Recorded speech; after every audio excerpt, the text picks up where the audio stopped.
I'm Chuck Rosenberg.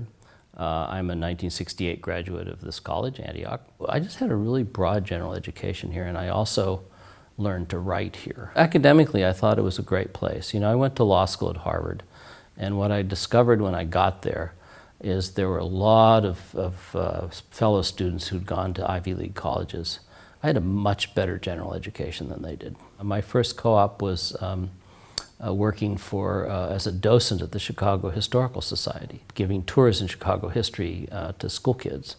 The woman who ran the program was named Sarah Jane Wells, and she was an old famous soap opera actress who had played backstage wife. And one day I said to her, you know, Sarah Jane, I think there's a better way to do this. And she said, if I wanted a better way to do it, I would have asked you for a better way to do it. I just asked you to do it. And I thought, oh, there's a life lesson. If you want to make changes and things, you should try to get the person to think it was their idea. So the co-op program was educational. What was the most impressive Antioch experience you had in the co-op program? Working for Morris Keaton as his assistant when he was dean of faculty.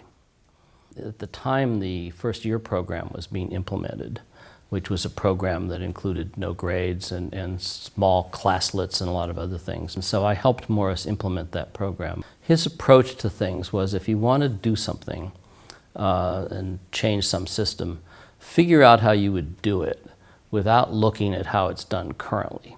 And then when you've finished doing that, go back and look at how it's done currently and see what you can learn from that, as opposed to the other way around, which is, I think, the way most people would do it.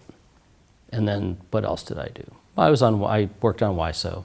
It's the college radio station, and I basically played classical music and announced the station call letters, etc. And my wife and I one quarter ran a call-in show at midnight called the Excremental College Show, making fun of the experimental college.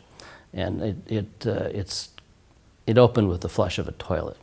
And it was that kind of show. And students and faculty called in and pretty much said whatever they wanted.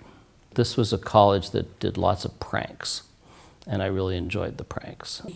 So there was a lot of learning in the co-op program. It sounds like you had a full educational and fun experience here. I had a great time here.